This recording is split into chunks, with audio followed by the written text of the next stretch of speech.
Bonjour, chers abonnés. Tout d'abord, je vous souhaite une bonne et heureuse année 2026. Vous êtes de plus en plus nombreux à vous connecter sur la page Doudou Sow. Je sais que les sujets que nous traitons vous interpellent au plus grand point. De 7500, vous êtes passé à presque 29 000 en 2 mois et demi. Donc, merci pour votre confiance. Aujourd'hui, j'ai un très grand plaisir d'accueillir Céline Deravezian Adam, qui est une consultante réglementée en immigration.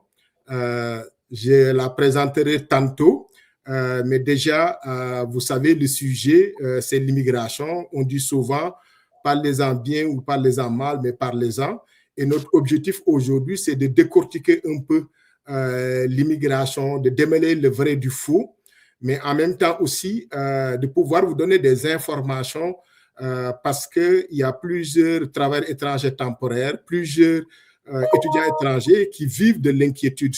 Et c'est la raison pour laquelle on a fait ce live aujourd'hui. Ce n'est pas la première fois que je fasse une entrevue avec Céline. Donc, sur des sujets de l'heure, on vient souvent comme des personnes de terrain pour vous donner les vraies affaires, donc les réalités sur le terrain. Mais avant de passer la parole à Céline, je vais seulement faire une mise en contexte par rapport en fait au programme de l'expérience québécoise. Le programme de l'expérience québécoise est un programme qui permettait aux étudiants étrangers diplômés du Québec et aux travailleurs étrangers temporaires d'obtenir un certificat de sélection du Québec, qui est la première étape vers la résidence permanente. Donc, ce sont des catégories d'immigrants qui respectaient les critères en vigueur et qui, au bout d'un certain temps, pourraient être admissibles en fait pour la résidence permanente. Et dans ce cadre-là, c'est important de mentionner que le gouvernement caquiste n'a pas respecté sa parole. C'est pourquoi les travailleurs étrangers temporaires et les étudiants étrangers accusent le gouvernement caquiste d'avoir trahi, d'avoir brisé en fait les promesses. Et ce programme est un programme qui est prévisible, qui est très avantageux, comme le ministère de l'Immigration l'a souvent mentionné dans ses communications, dans ses communiqués également. Et c'est quelque chose aussi d'extrêmement important de faire comprendre à la population québécoise qu'ici, on ne parle pas des gens qui sont à l'extérieur du Canada, on parle plus des personnes qui sont véritablement établies sur le territoire et qui pouvaient faire le changement de statut de temporaire à permanent. Et en cours de route, le gouvernement a changé les règles. Donc, c'est comme si on est dans une partie de hockey. À la troisième mi-temps, avant que le match ne se termine, le gouvernement change les règles et dit par la suite qu'il n'a pas brisé sa promesse. Et donc, comme on dit souvent, la force de l'eau vient de la source. Et c'est dans ce cadre-là, justement, qu'on va partager quand même un document qui sonne véritablement comme une forme un peu de désaveu, un tout petit peu de la politique du ministre de l'Immigration, de la francisation et de l'intégration, qui s'appelle Jean-François Roberge, parce que ce sont des retraités, en fait, du ministère de l'Immigration, donc 25 retraités, qui nous parlent également du programme de l'expérience québécoise, qui nous disent pourquoi ils ne sont pas contents de l'abolition brutale, en fait, du programme. Et là, c'est une lettre qui a été publiée dans la presse qui s'appelle « Une fin triste et indigne pour le programme de l'expérience québécoise ». Et ça débute comme ça, donc avec véritablement un paragraphe de la presse qui dit « N'étant plus contraint par un devoir de réserve, d'ex-employés du ministère de l'Immigration demande au gouvernement de faire preuve de décence envers ceux qui étaient admissibles à ce programme avant son abolition. » Donc, ça commence la lettre par ceci. Les sous-signés sont tous des retraités ou ex-fonctionnaires du ministère de l'Immigration, de la francisation et de l'intégration du Québec. Ils peuvent donc dire tout haut ce que leurs collègues, toujours à l'emploi du ministère, doivent faire en raison de leur devoir de réserve. La désinvolture dont a fait preuve le ministre Jean-François Roberge à l'égard des mesures transitoires lors de l'abolition du programme de l'expérience québécoise ne correspond pas à l'approche humaniste juridique et d'ouverture que nous avons pratiquée envers la clientèle immigrante pendant nos nombreuses années de service public. Et là, c'est souligné en gras, la suppression du PEC sans préavis a des impacts majeurs sur la vie de milliers de personnes qui étudient et travaillent au Québec et est pour eux une source de profonde détresse. En effet, le ministre Lauberge a procédé à 2 périodes préalables de suspension. Le choix des termes est ici crucial, ce qui a laissé croire que le PEC serait maintenu, quitte à connaître des ajustements, comme il en a subi plusieurs depuis 2010. Le ministre Lauberge défend l'abolition du PEC en vantant les mérites du programme de sélection des travailleurs qualifiés, PSTQ. Il néglige de mentionner que pour faire une demande à ce programme, encore faut-il être invité. Or, le processus d'invitation est très compétitif en vertu d'une grille à laquelle peuvent s'ajouter n'importe quel critère jugé pertinent par le ministre, soit un filtre qui ne tient pas compte de la compétence de la personne, mais seulement de son profil. Rappelons que le PEC permettait aux employeurs de conserver à leurs emplois des personnes immigrantes en fonction de leurs compétences et non seulement leur profil. Laissons de côté le débat sur l'opportunité ou non de conserver le PEC, dont le mérite est sa relative simplicité d'application et ses excellents résultats en matière d'intégration sur le marché du travail. Il termine en disant une question de décence. Nous et nos ex-collègues savons que depuis 15 ans, la publicité du ministère et les pages de son site qui fournissent des renseignements aux étudiants internationaux et aux travailleurs étrangers temporaires ne manquaient jamais d'attirer l'attention sur la possibilité de passer du statut temporaire à permanent grâce au PEC. Voilà pourquoi nous croyons que la simple décence commande que toutes les personnes ayant obtenu un certificat de sélection du Québec, CAQ, pour études ou un permis de travail avant le 30 octobre 2025, moment de l'abolition du PEC, puisse encore déposer une demande d'immigration permanente en vertu de ce programme.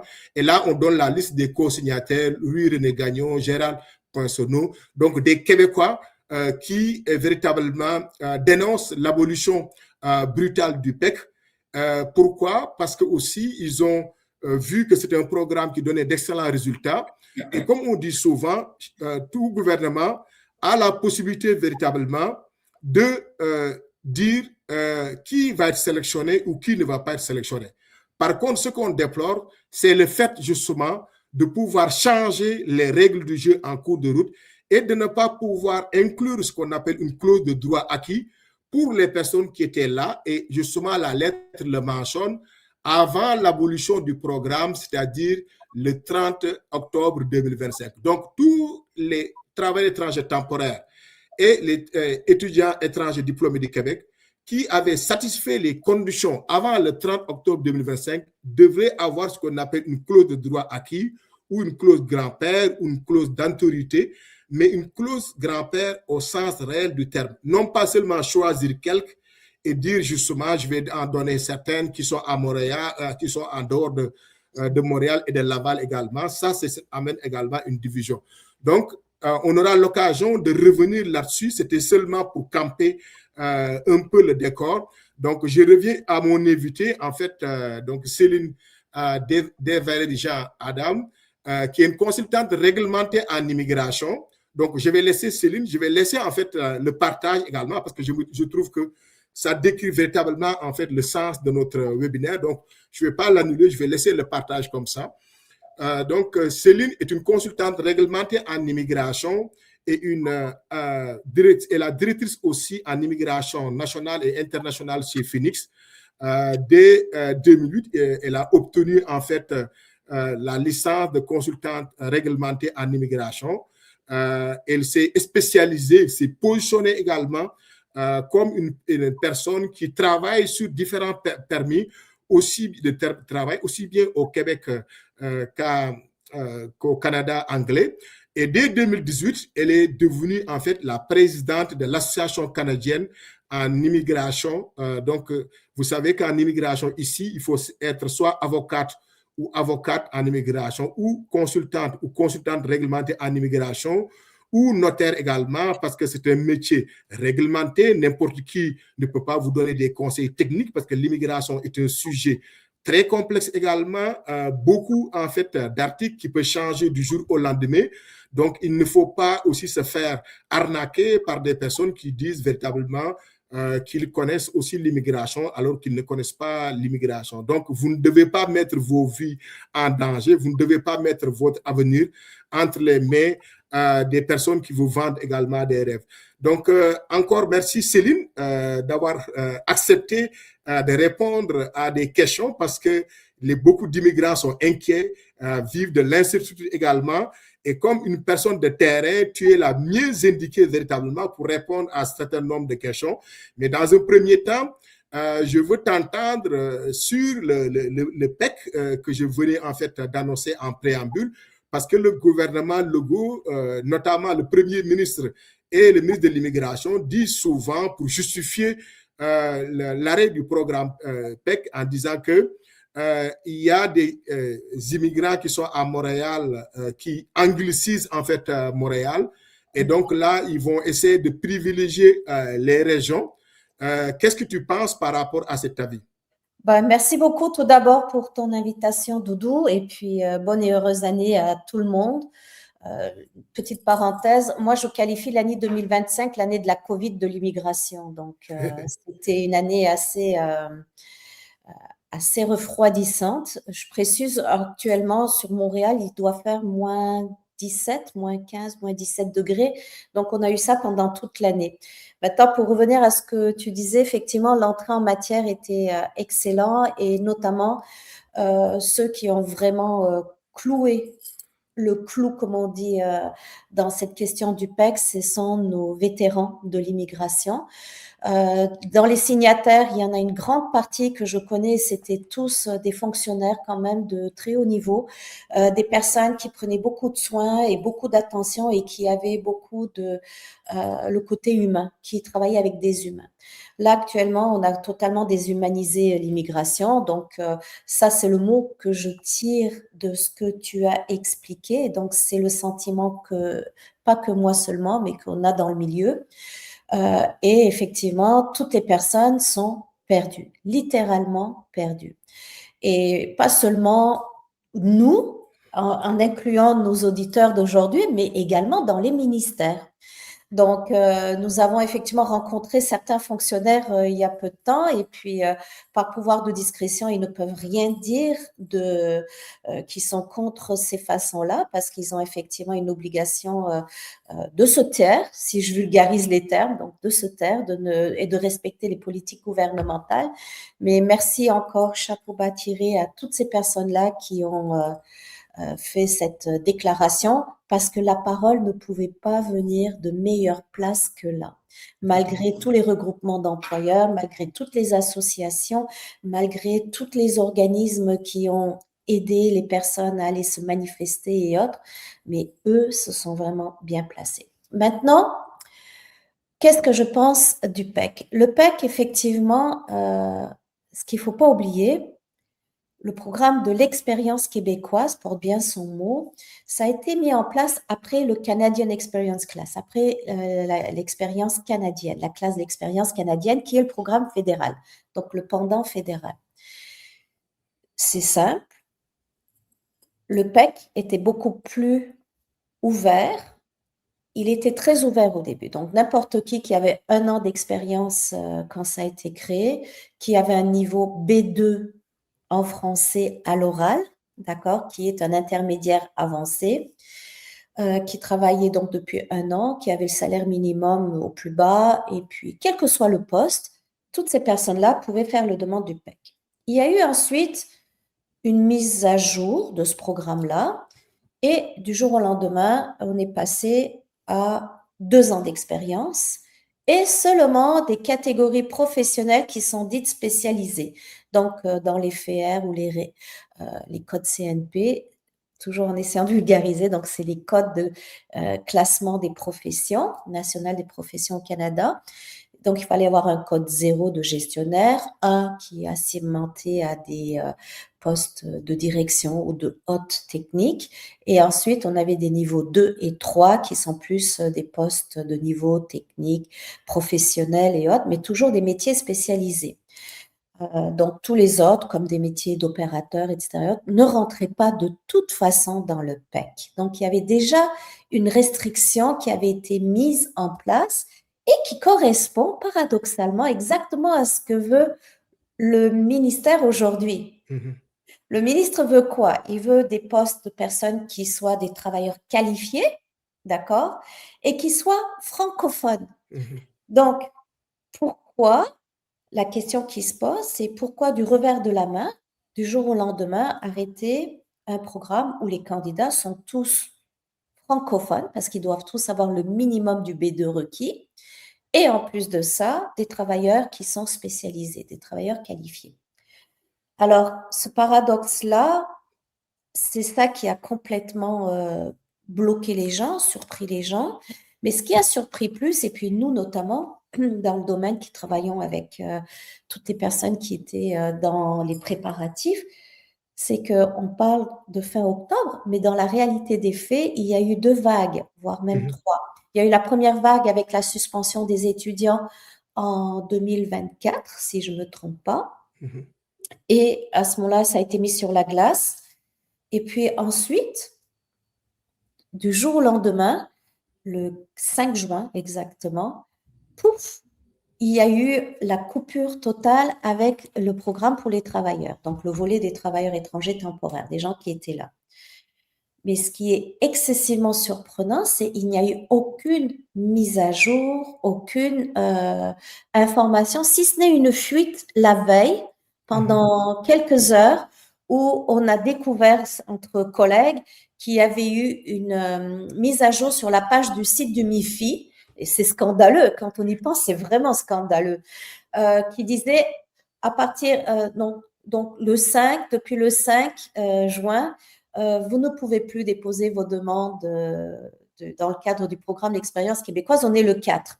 Donc, les gens se sont réveillés. Tous ceux qui pouvaient déposer des dossiers, qui étaient en mesure de pouvoir le faire, l'ont déposé à la dernière minute jusqu'à minuit. Et effectivement, le matin, pouf, bingo, on avait exactement le message qu'on avait vu la veille qui était affiché officiellement.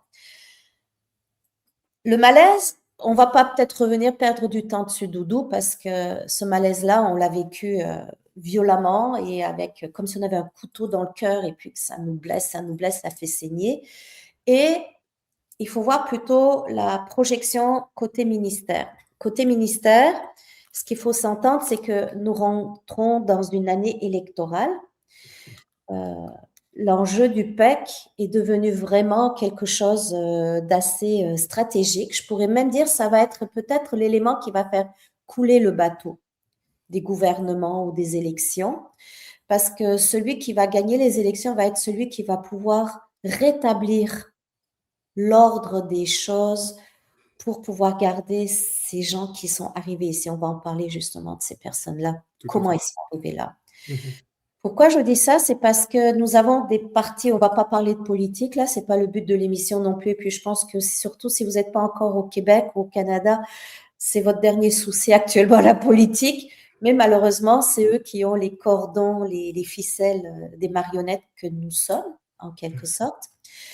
Il y a un côté de partis qui veulent vraiment réduire l'immigration. L'immigration, c'est vraiment le mal du monde. Le mal du Québec, c'est le mal-être. Tout ce qui arrive, c'est quasiment à cause de l'immigration. Je vulgarise, je globalise encore une fois. Il n'y a pas de logement, ça fait trop de pression sur les réseaux. Les prières de rue, là, hier encore, je voyais ça, c'est à cause de l'immigration. Infoman en a fait déjà un très bon reportage. Oui. C'est en pensant à ça, justement. Oui, c'est la revue de l'année et tout, là, que je partagerai à mes abonnés plus tard.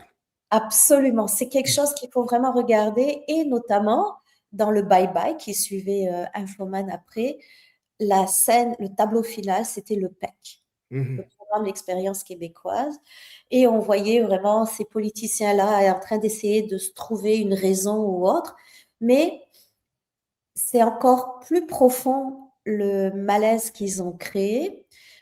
parce que c'est de la manipulation politique, c'est parce qu'ils mélangent le temporaire et le permanent, le fédéral et le provincial. Ça fait que la population qu'ils sont en train de cibler, qui sont leurs électeurs, eh bien, ils ne voient l'immigration que dans un contexte que, ben, il y en a trop. Il y en a trop, ils sont pas francophones. Et en plus de ça, ben, ça nous crée des problèmes, des soucis. Et il y a un taux de chômage qui est élevé sur Montréal. Donc, je rentre enfin dans ton sujet que tu m'as posé la question, C'est bien. les francophones. Est-ce que ça te va jusque-là par rapport à... C'est parfait, c'est parfait. D'accord.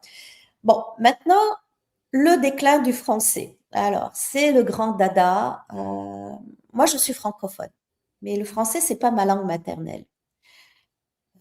Pourtant, je parle français probablement bien mieux, et puis sans me le vanter, et puis sans aucune complexité, probablement mieux que plusieurs Québécois que je connais et qui le disent eux-mêmes.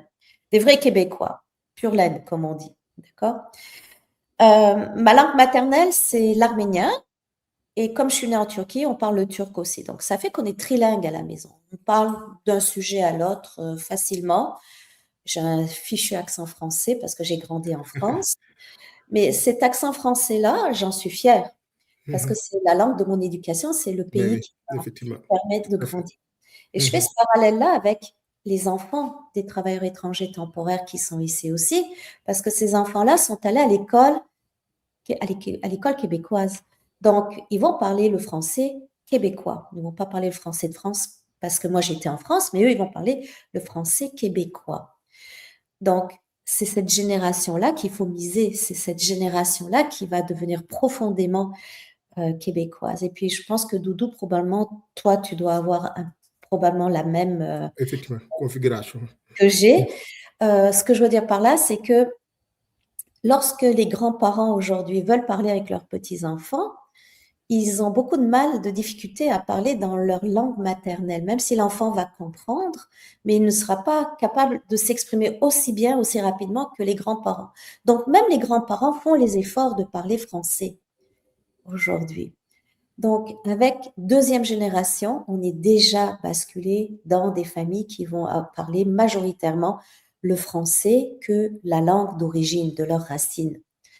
Donc, c'est un peu triste parce que l'idéal, ce serait comme nous qui parlent les langues, passer d'une langue à l'autre. Puis c'est une richesse de parler d'être multilinguiste. Mais par rapport aux ambitions du Québec, eh bien, c'est une aubaine pour eux d'avoir ces enfants-là qui vont parfois même être nés au Québec et grandir dans un contexte québécois.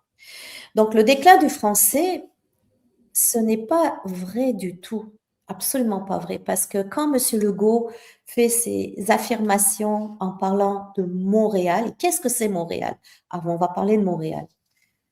Montréal, c'est la plus grande ville comment on appelle ça, au Québec. Correct. Et il y a une chose qu'il oublie de dire, c'est que c'est la deuxième ville francophone dans le monde entier. Après Paris, c'est Montréal, c'est pas Lyon ou ailleurs, c'est vraiment Montréal. Donc, au lieu de prendre cette fierté-là, de le démontrer et de dire qu'on va devenir encore plus francophone, etc., il est complètement en train d'essayer de noyer le poisson dans l'eau, mais il n'y a pas d'eau, donc le poisson ne se noie pas. Pourquoi? Parce que quand il dit que la langue parlée à la maison, il dit pas en fait, c'est la chose qu'il ne dit pas. Lui, il prend comme indicateur la langue parlée à la maison. Moi, ma langue parlée à la maison, c'est pas le français. Pourtant, je suis francophone et j'habite Montréal. Donc, où est-ce que tu me qualifies? Est-ce que tu me mets dans ceux qui sont francophones à Montréal ou tu me mets non francophone? Mais d'après M. Legault, je ne suis pas francophone parce que c'est la langue parlée à la maison. Nous l'avons déclaré comme étant l'arménien. Donc, c'est sur ce statistique-là qui s'est basé. Et puis, vu que c'est passé de 48% à 43% dans les 2 dernières années, donc il est parti en vente panique. Ça ne veut pas dire que les gens ne parlent pas français. Et en même temps, il se concentre sur des données qui montrent en fait une fragilisation du français à domicile pour justifier ces actions qu'ils ont prises. Donc, arrêter le PEC, non, même pas arrêter le PEC, arrêter la sélection permanente des travailleurs étrangers temporaires ou des étudiants qui sont ici même sur Montréal. Pourquoi? Parce que soi-disant, il y a trop de personnes qui ne parlent pas le français. Donc, ce qu'il oublie de dire, c'est que Montréal n'est pas devenu Montréal du jour au lendemain. Montréal a une complexité historique dans sa réalité linguistique. Tout d'abord, il faut quand même qu'il soit réaliste parce que l'Institut de la statistique du Québec dit que 6 Montréalais sur 10 parlent le français à la maison. Donc, c'est pas ça, c'est les vrais chiffres, là. C'est les vrais chiffres, exactement. Et puis, Montréal n'est pas moins francophone par hasard. D'accord? Donc, si on regarde la stratification historique, économique, mais en même temps migratoire très particulière qui ont construit Montréal, mais le Québec, parce que tout le Québec, après, ça a tourné à partir de ce qui est arrivé, on peut le comparer franchement à notre réalité d'aujourd'hui. Tout d'abord, il y a eu l'héritage britannique dans les années 1760, si je ne me trompe pas. Sociologue, tu es bien placé comme spécialiste de ça. Donc, Montréal était devenu quand même le cœur économique du Canada britannique de l'époque. Donc, tout se faisait en anglais, c'était la langue d'ascension sociale, les écoles, l'économie, les banques, les institutions, les McGill, etc., qu'on connaît de ce monde, viennent de cette mouvance-là. Ensuite, il y a eu donc, après cet héritage britannique, il y a eu l'industrialisation. Tiens, ça me rappelle les années 2020, 2015, 2020. Pourquoi? Parce que l'industrialisation qui a attiré cette immigration non francophone, mais qu'on est allé chercher, nous, aujourd'hui, cette immigration-là. D'accord? Donc, début du XXe siècle, fin 19e, début 20e. Mais ça n'a jamais arrêté. Ça a été des vagues d'immigration entre les guerres en Europe, les crises économiques, etc., européens, d'Afrique, etc. Enfin bref, de partout, les gens ou d'Asie ont conflué ici. Et puis, ce qu'il ne faut pas oublier, c'est que Montréal, c'est quand même une ville-monde. Quand je parle de ville-monde, ce n'est pas du tout une ville régionale québécoise. Donc, la structure, la construction de la ville a fait qu'on ait cette ville qui rayonne dans le monde entier avec son multilinguisme structurel et qui n'est pas du tout accidentelle. Ce n'est pas une erreur de parcours. C'est juste que la stratification de la construction de l'immigration et de l'économie a fait qu'on est dans cette situation-là. Et Laval, pourquoi je parlais de Laval? Parce qu'il y a les restrictions aussi. C'est tout simplement une extension urbaine. Toutes les familles immigrantes ont commencé dans les années 60 à aller construire leur bungalow, leur petite maison, à immigrer là-bas. Et même, tu avais des personnes, par exemple, de communautés qui venaient d'Europe, qui étaient francophiles, comme par exemple les Grecs, même les Italiens, etc.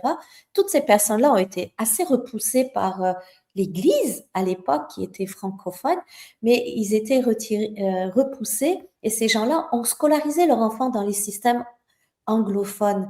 Donc, on se retrouve avec une situation que lorsque les grandes lois d'immigration linguistique, pas d'immigration, pardon, les grandes lois linguistiques sont arrivées, comme la fameuse charte de la langue française, la loi 101, etc., c'est arrivé trop tard. C'est arrivé dans les années 70, etc.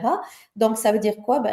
Le gouvernement, le Québec, a simplement réussi, peut-être, je dis bien peut-être, à franciser l'espace public, d'accord, mais pas son histoire sociale. Il ne peut pas le remettre à jour en l'espace de 20, 30, 40 ans, son histoire sociale.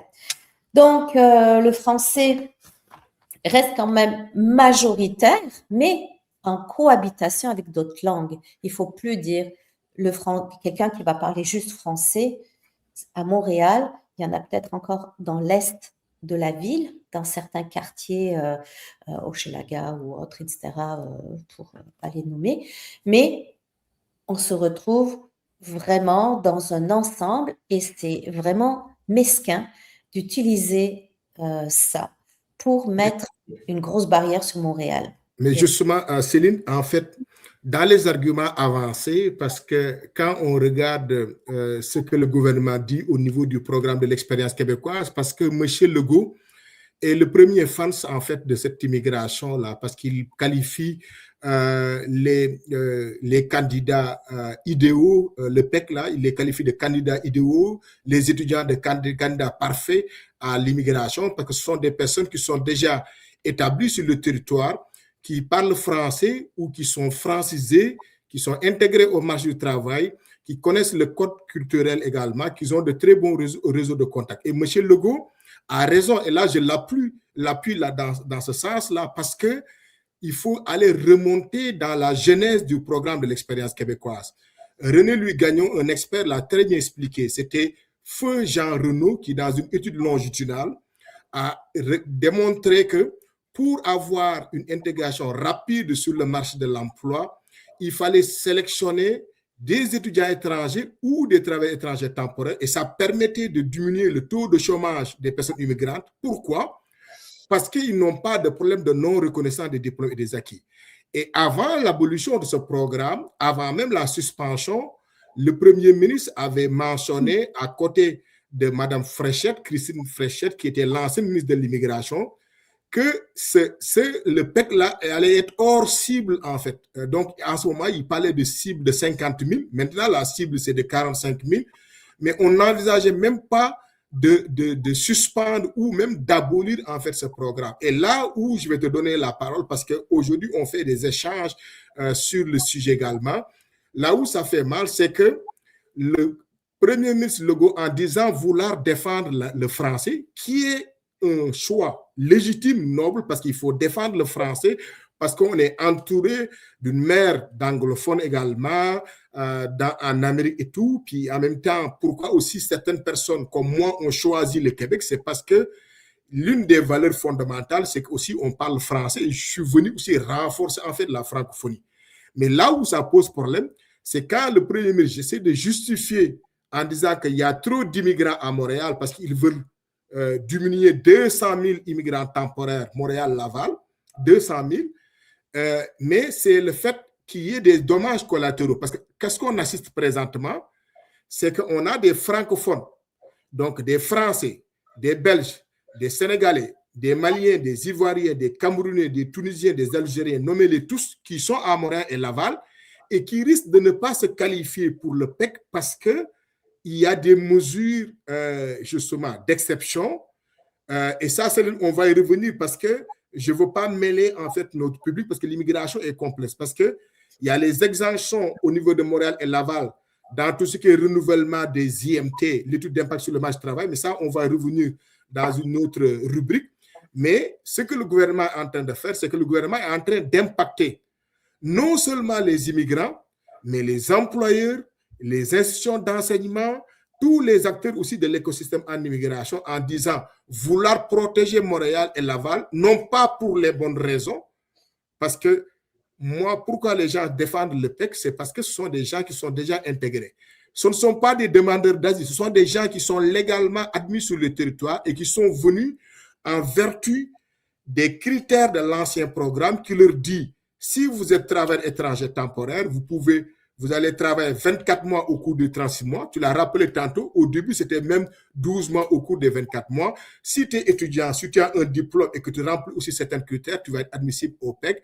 Et c'est là où, véritablement, aussi bien les maires Bruno Marchand, aussi bien le maire Stephen Blaney qui dit on s'excuse de notre trahison, le maire de Trois-Rivières, Jean-François Aubin, qui disent véritablement que ce sont des conséquences humaines, sont venus pour dire ce n'est pas québécois de trahir nos promesses. Et d'ailleurs, Patrick Lagacé, dans une entrevue, l'a dit aussi dans une chronique que j'ai partagée. Il y a beaucoup de Québécois, et même Infoman qu'on citait tout à l'heure, quand il faisait une entrevue avec Bruno Marchand, a conclu en disant que nous, comme Québécois, on respecte notre promesse. C'est pourquoi je dis aux immigrants, ne dites pas que ce sont les Québécois qui vont trahir, c'est le gouvernement CAQIS qui vous ont trahi et qu'il faut aller chercher le cœur de ces Québécois qui sont des alliés stratégiques, mais en leur expliquant très bien qu'est-ce que le gouvernement est en train de faire. Parce que sinon, comme tu l'as mentionné, Céline, les gens vont dire qu'il y a trop d'immigrants, le gouvernement veut réduire les immigrants.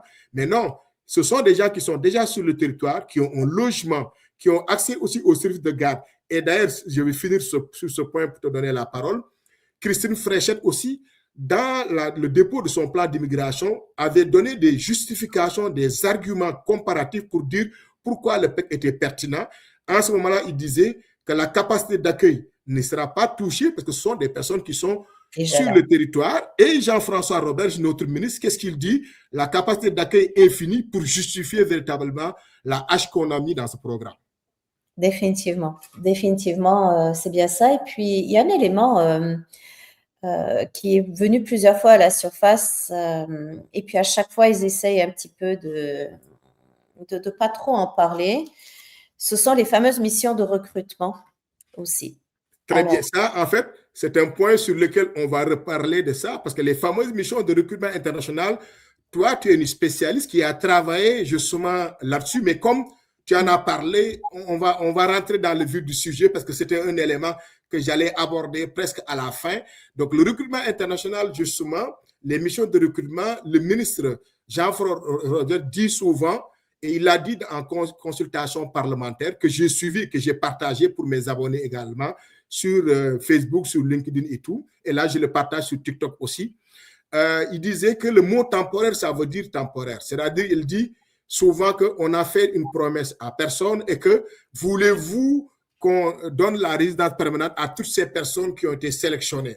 Tout le monde sait que c'est impossible, ça ne se fera pas, mais au moins qu'on donne la résidence permanente à les personnes qui ont mérité leur présence ici, qui ont suivi également les règles, et que le ministère de l'Immigration dit, nous, on a promis la résidence à personne. Et vous, Céline, dans le recrutement international, est-ce que quand tu le faisais avec Québec International, parce que dans ta biographie aussi, c'est marqué, avec le MIFI aussi, tu as une longue histoire aussi de collaboration là-dessus. Est-ce que ce que René Louis Gagnon disait en entrevue à Annie Desrochers le 15-18 en disant, les agents du ministère de l'Immigration, quand ils faisaient le recrutement pour les travailleurs étrangers temporaires et même les étudiants, ils mettaient à côté les liens du site qui les ramenaient directement vers le PEC pour leur dire, allez chercher l'information parce qu'après, vous pouvez changer votre statut. Absolument, absolument. Et je salue au passage Louis-René Gagnon, qui est un homme extraordinaire et puis qui lâche pas et continue, Louis-René, si jamais tu nous écoutes aujourd'hui. Merci beaucoup. Oui, effectivement, pendant les missions de recrutement, au début, c'était des initiatives qui étaient organisées par ces organismes seulement. Donc, le ministère, le MIFI, ne participait pas encore. Donc, c'était... et je fais partie des pionniers, effectivement, qui ont organisé, qui faisaient partie de ces premières missions-là. Donc, on allait à Paris, par exemple, et on rencontrait les candidats. Et le ministère s'est très rapidement joint à nous, puisqu'il ne faut pas oublier que côté fédéral, il y avait quelque chose qui se faisait qui s'appelait Destination Canada. Donc, c'est toutes les entreprises canadiennes qui pouvaient aller, qui peuvent et qui, ça se fait toujours, qui vont recruter en Europe et en Afrique, de plus en plus en Afrique aussi. Et, mais le Québec, à un moment donné, ils ont dit non, vous ne pouvez plus participer. C'est de là que sont parties les fameuses journées Québec, etc., qui sont mises en place. Et c'est devenu officiellement Journée Québec quand le MIFI s'est joint à part entière dans le processus. Et là, il y a eu Montréal International qui s'est rajouté après, Drummondville, etc. Drummond, à l'époque, il y avait juste une personne qui assistait, imagine. En tout cas, je passe les détails. Pourquoi je parle de ça? C'est parce que ceux qui ont participé à ces salons-là savent. Donc, c'est sur invitation et tout le monde ne peut pas venir. En général, il y a des entrevues les matins, les après-midi, c'est salon ouvert. Donc, les gens y viennent. Ceux qui ont reçu les invitations, ils rencontrent les employeurs, mais il y a le stand central et l'accueil qui se fait par le MIFI et le ministère des Relations internationales, etc., qui sont là. Et le speech qui est tenu du début jusqu'à la fin, et je dis bien du début jusqu'à la fin, c'est une fois que vous avez obtenu votre permis de travail, vous êtes dans une profession spécialisée, vous allez pouvoir basculer vers le PEC. Une fois que vous avez obtenu votre permis de travail, vu que vous êtes dans une profession spécialisée, vous allez pouvoir basculer vers le PEC. Je me rappelle même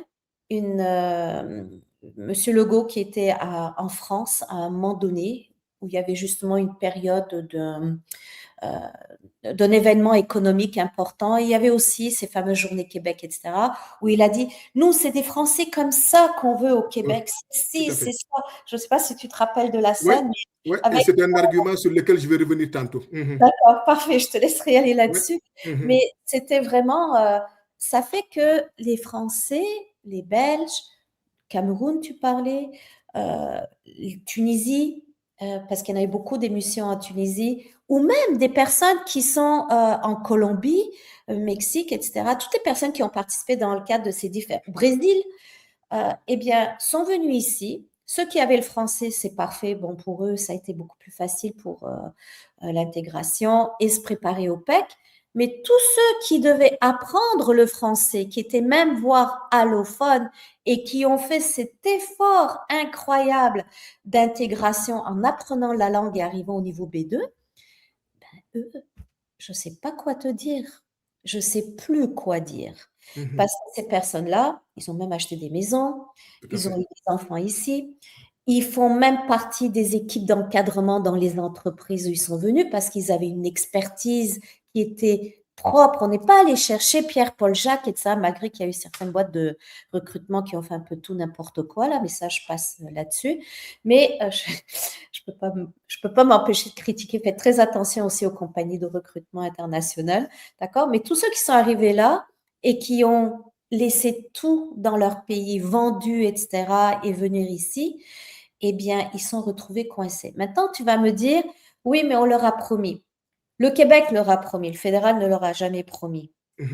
D'accord? Ce qu'il faut bien comprendre, c'est que l'immigration, ce n'est pas un droit. Oui, tout à fait. L'immigration, Tout à c'est un fait. privilège. Privilège, D'accord? oui.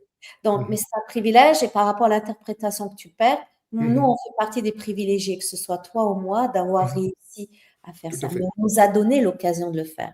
Tout à Là, fait. le Québec, il coupe. Il coupe deux fois.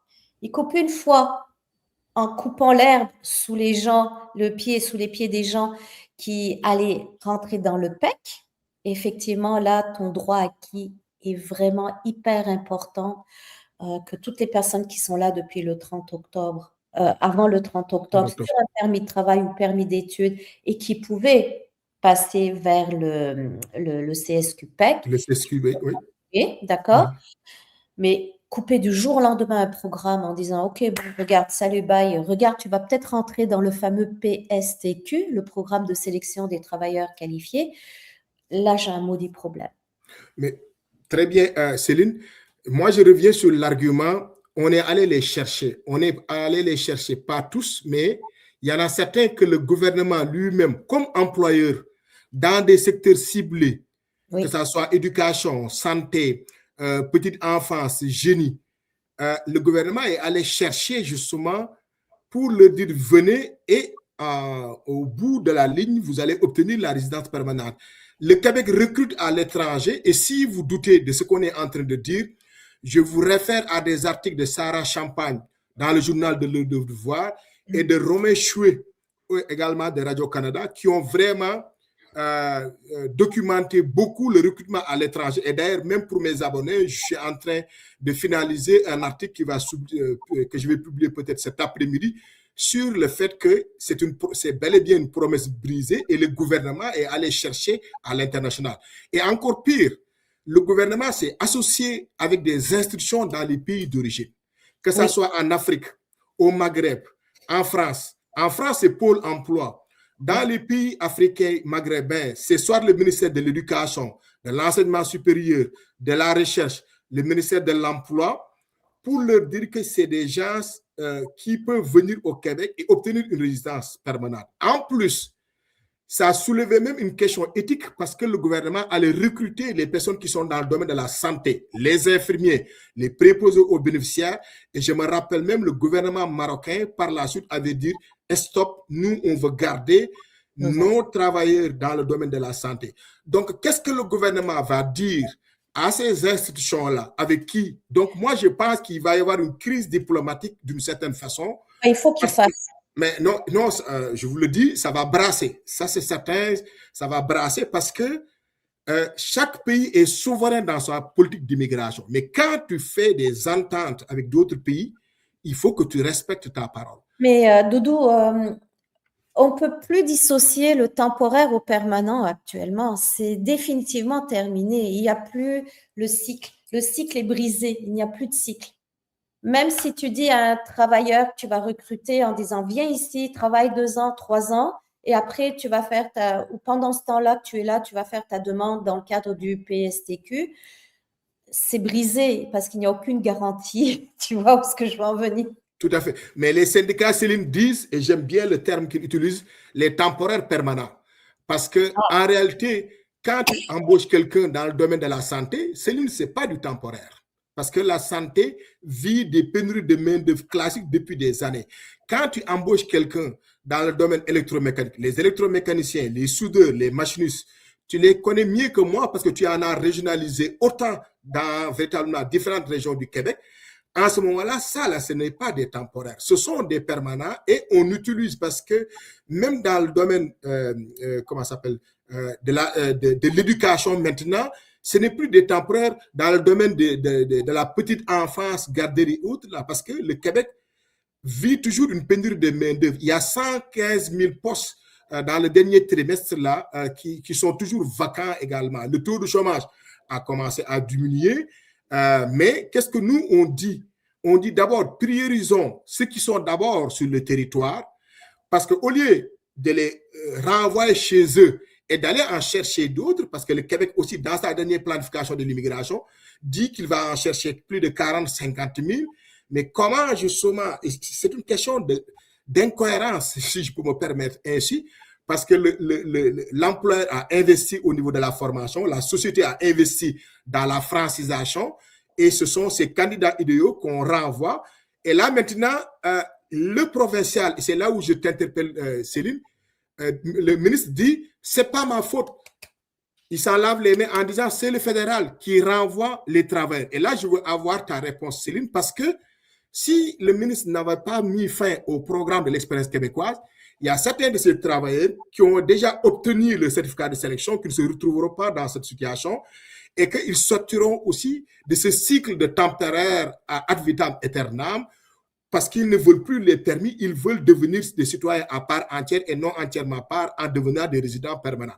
Donc, il y a toujours cette guerre, cette sorte de ping-pong entre le provincial et le fédéral qui se renvoie les responsabilités alors que à la fois, c'est la faute du Québec et la faute du fédéral. La faute du fédéral, j'y reviendrai, mais je te laisse répondre, mais je te reviens aussi pour ce qui est la responsabilité du fédéral là-dedans. N'évite pas de... enfin, tu peux m'interrompre dans le sujet pour qu'on puisse effectivement bien s'échanger.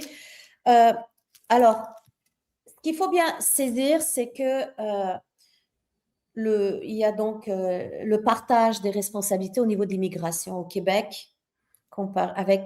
Comparé aux autres provinces, le Québec a des privilèges justement aussi que les autres provinces n'ont pas vraiment. Quoique, il y a des changements quand même très importants qui ont lieu dans le cadre des programmes fédéraux où les programmes sont beaucoup associés. Donc, le Québec perd beaucoup de vitesse. Mais au lieu que de se remettre les pendules à l'heure, reprendre un petit peu de la bonne logique et puis reprendre les choses en main, non, au contraire, il y a une hémorragie actuellement. Et tu l'as très bien expliqué, en fait, sans même t'en rendre compte, quand tu parles des gens qui sont ici et qu'on leur dit de partir. Ils ne partent pas. Doudou, il n'y en a pas beaucoup qui partent. Mm-hmm. Il n'y en a vraiment pas beaucoup. Nous-mêmes, par exemple, notre équipe recrutement, ce qu'on fait actuellement, c'est que lorsqu'il y a des personnes qui ont perdu leur emploi ou qui vont perdre leur emploi à cause justement de l'impossibilité de certains employeurs de pouvoir proroger, renouveler les permis de travail, eh bien, nous, on les replace, mais pas obligatoirement au Québec. On les place. Mais très bien, Céline. Ça, c'est un point. C'est une mobilité francophone entre express. C'est dans les sujets abordés. On va y revenir parce que en fait, oui, on peut rentrer dedans là-dedans, mais moi, je suis un défenseur du fait français. J'aime beaucoup le Québec et tout le monde le sait. Les collègues peuvent en témoigner. Tout le monde sait également que moi, j'ai toujours adoré la francophonie. J'ai toujours adoré vivre dans une Amérique qui parle français. J'ai jamais fait la promotion, en fait, des provinces anglophones. Mais comme le Québec met dehors, le gouvernement Kakis, ça veut dire, met dehors, en fait, des personnes francophones, il faudra trouver des solutions. Et d'ailleurs, dans une conférence que j'avais donnée la semaine dernière à des gens de ma communauté qui sont aussi inquiets également, on me posait des questions sur Entre Express mobilité francophone et je leur répétais en Wolof, dans ma langue nationale, là, ce que je suis en train de la langue maternelle, Doudou. La langue maternelle, justement. Dans la langue maternelle. Mais parce que moi, je suis métis café au lait, là. C'est que mon père, il est alpolar, puis ma mère est Wolof également. Je suis café au lait, je suis partagé. C'est pourquoi moi, en fait, la diversité est dans mon ADN et tout, là. Donc, c'est quelque chose que j'ai intégré depuis, en fait, ma naissance et tout, là. Mais, en parenthèse. Mais ce que je voulais dire, c'est que, en ce moment-là, les gens se posent des questions. Parce que tu dis, on est en train, en fait, de les repositionner quelque part. Maintenant, la question, c'est comment tu fais justement pour ces personnes. Et là aussi, ça nous permettra aussi de parler du permis de travail post-diplôme. Mais avant que tu parles du permis de travail post-diplôme, avec Entre Express, avec aussi mobilité francophone, comment fais-tu justement pour placer? Et n'oublions pas que dans ces échanges, il y a une organisation qui s'appelle le Québec, c'est nous aussi. Oui. C'est une organisation gérée par des bénévoles, très bien organisée, qui coalise et qui continue à mener des batailles. Moi, je vais continuer à mener des batailles parce que, Céline, je ne veux pas que tu les amènes dans les provinces anglophones. Je veux qu'ils restent ici. Je veux que le gouvernement, le Premier ministre François Legault, leur accorde une clause grand-père, parce qu'il va y avoir une mobilisation, parce qu'il y a des maires qui vont se joindre aussi au mouvement après le temps des fêtes. J'espère que le Premier ministre fera comme il avait fait en 2019, en faisant preuve d'humanité. Et le Premier ministre Legault, qu'on l'aime ou pas, quand tu lui donnes des arguments à la longue, il va finir par prendre ces arguments et reculer. Mais je ne veux pas seulement qu'il répète les arguments. Il ne donne pas les bons arguments à mais du ministre de l'Immigration. Non, je veux qu'ils entendent les médias, je veux qu'ils entendent les gens qui sont dans le domaine de l'éducation, je veux qu'ils entendent les employeurs, je veux qu'ils entendent la population. Pourquoi ils entendent la population? Selon un sondage léger qui est publié en octobre 2025, 72% de la population québécoise est favorable à une immigration basée sur les besoins de main-d'œuvre, notamment auprès des PME. 72,9%, toujours pour ce sondage léger, disent que les répondantes et répondants disent qu'ils veulent qu'on retienne les travailleurs étrangers déjà établis sur le territoire. Ça, c'est un message très clair de la population et il faut écouter ce message également. Et M. Legault, vous avez raison. Ces gens que vous avez qualifiés de candidats idéaux, c'est vrai. Que vous allez qualifier de candidats parfaits, c'est vrai. Il ne faut pas aussi que, comme le disent souvent les articles, et M. André Moret, comme il le dit, et puis M. Guillaume Clich-Rivard, qui sont des soutiens véritablement des orphelins du PEC, que vous soyez, qu'il y ait une obsession au niveau des chiffres. Je sais que vous parlez de 45 000, mais on peut trouver toujours une formule. Et Guillaume Clich-Rivard disait, chaque année pour les PEC, c'est en moyenne 8 000 là qu'on prenait, mais sûrement avec le rattrapage, ça va devenir plus que ça. N'oublions pas que le gouvernement a dit c'est 29 000 immigrants économiques dans les 45 000 par année. Donc, mais qu'on trouve une façon et nous, on est prêt aussi à collaborer. Et M. Legault, je vous le dis ici, le jour où vous ferez une clause grand-père, je serai la première personne à écrire pour vanter les mérites parce que pour moi, ça prend du courage, une humanité de pouvoir aider ces personnes qui sont ici sur le territoire, qui ne demandent qu'à rester. Vous entendez les témoignages. Vous avez vu aussi la couverture médiatique qui est très favorable aux orphelins du PEC parce que le PEC est le sujet le plus populaire, comme le disait Patrick Masbourian, et il a raison, parce que c'est un enjeu de société, parce que c'est important pour l'économie, c'est important pour la recherche. On vous a dit que 74% dans le monde de la recherche, c'est fait par des étudiants étrangers. Ça, il y a un reportage aussi qui le disait de l'Institut national de recherche scientifique. Donc, je te laisse aller, Céline, sur les solutions pour permettre à des personnes qui veulent quitter le Québec.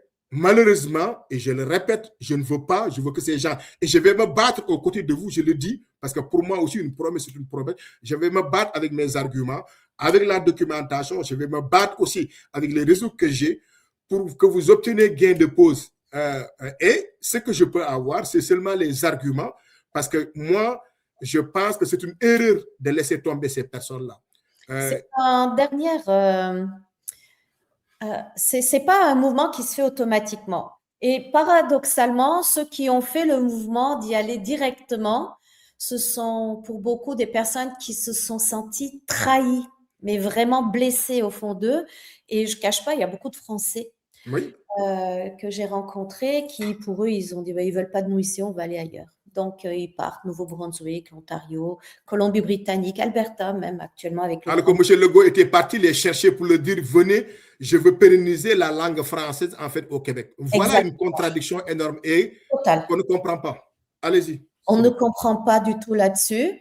Et ces personnes-là, à partir du moment où ils se sentent en force professionnelle, avec un niveau d'anglais qui n'est pas toujours le top, mais qui est suffisant pour travailler, puis ils veulent s'améliorer, devenir. Donc, pour eux, c'est une richesse d'aller gagner cet anglais-là qu'ils ont besoin de faire, mais grâce à leur niveau de français, d'aller chercher le permis mobilité francophone. Permis mobilité francophone, c'est quoi? C'est un permis de travail pour n'importe quelle profession. Il faut avoir juste niveau 5 à l'oral de français. That's it. C'est tout. Il n'y a rien d'autre. Juste le niveau 5. Juste le niveau 5 à l'oral. À l'oral. Donc, vous voyez comment les critères au niveau de fédéral sont plus sexy que quand on dit, par exemple, il faut assouplir certains critères, voici. Mais, comme je dis, et je comprends, le français, quand même, c'est l'identité québécoise également. C'est sûr et certain qu'ils vont être exigeants, mais il y a d'autres critères plus flexibles également pour mobilité francophone. Je te laisse poursuivre. Nous, tu vois, quand on est professionnel là-dedans, on est obligé quand même de respecter excessivement l'éthique, le sens de la responsabilité. Pour nous, c'est vraiment primordial. Mais quand tu as des personnes, tu rencontres, par exemple, il y a beaucoup de Philippins qui sont là, qui ont été allés chercher. Ça, c'est pas le gouvernement du Québec qui est allé les chercher, c'est plus des agences de recrutement, etc., donc qui sont venus travailler ici. Ces personnes-là se retrouvent aujourd'hui avec des niveaux 5 de français, parce qu'on sait très bien, malheureusement, pour eux, que la communauté philippino, par exemple, ne sont pas très, je ne sais pas pourquoi, mais ils ont vraiment du mal à apprendre, à vouloir apprendre le français plutôt, parce que ceux qui l'apprennent, ils le parlent. Ils sont passés par le Japon, et puis c'est plus facile pour eux de parler anglais que de parler français. Oui, mais même leur anglais n'est pas top. Alors en fait, ce qui se passe, je donne ça comme exemple parce que ça reflète bien ce que tu es en train de dire. On veut rester au Québec. Ils veulent rester au Québec, mais ils n'ont pas le choix. Ils n'ont pas le choix parce que leur permis de travail ne va pas pouvoir être prorogé dans le cadre d'un permis de travail bas salaire. Puis bas salaire, ça ne veut pas dire qu'il est payé misérable. C'est des gens qui ont peut-être des 28, 30, 32 dollars de salaire, mais que l'employeur ne peut pas aller à 34, 62 pour basculer sur le haut salaire, une entreprise syndiquée ou je ne sais quoi, etc. Mais ça, c'est la faute au fédéral également. Ça, c'est la faute au fédéral. On va y revenir. On va y revenir. Ouais. C'est le Québec qui a crié au loup, là. D'accord? Oui, c'est vrai que le Québec a commencé à crier et puis à un certain moment, il a vu que le fédéral, il a commencé à reculer. C'est que depuis juin 2025, justement, le ministre quand même, et ça, je lui accorde cela, a écrit pour dire qu'on veut justement que vous permettiez à des personnes qui sont en région, non pas à Montréal, Laval, hein, parce que là aussi, c'est toujours son discours également, de leur permettre de pouvoir rester avec le renouvellement des permis de travail. Mais ça, on va y revenir. Vas-y. D'accord. Donc, sur le coup, ces personnes-là acceptent un emploi hors Québec parce qu'ils vont avoir quand même des permis de travail de 3 ans et aller stabiliser une période leur famille. Leur anglais n'est pas extrêmement élevé. Il ne faut pas penser que leur anglais est super bon non plus. Donc, ils ne peuvent pas rentrer vraiment non plus dans les programmes de l'entrée express ou autres. Ceux qui rentrent, bien sûr, ils vont profiter de l'occasion pour, se faufiler. Mais ceux qui ne peuvent pas, ils ne pourront pas le faire. Surtout s'il est dans un poste qui est peu spécialisé, il ne rentrera pas de toute façon dans les critères du Canadian Experience Class non plus. Donc, ils vont attendre que ça se stabilise, que la poussière retombe. Et s'ils peuvent revenir au Québec, ils vont revenir au Québec. Ils se sont juste sécurisés professionnellement, temporairement, en allant travailler hors Québec. Parce qu'hors Québec, ils ont cette possibilité-là. Mais ce qui est le plus drôle, et puis je rigole, c'est que comment ils ont eu le niveau 5 de français? Grâce aux cours que le Québec a donné. Mais oui, le Québec forme et investit pour d'autres provinces. Voilà. Donc, c'est l'argent des contribuables qui est en train de partir en fumée là. Exactement. Et aussi une petite parenthèse à ce que tu disais tantôt, quand tu disais que ce sont les institutions dans les autres pays qui collaboraient avec les journées de recrutement, Journée Québec, ils continuent toujours à collaborer. Donc, vu que le scandale du Québec est devenu maintenant international, National, tout à fait. ben moi, je leur demande arrêtez de travailler avec le Québec et puis de leur proposer des candidats, des pauvres personnes qui vont encore être sacrifiées avec une possibilité qu'on ne sait pas vers quoi ils vont aller au bout d'1 an, 2 ans, 3 ans. Si je dis, je suis pas en train de dire ne venez pas au Québec, ne venez pas au Canada, pas du tout ça.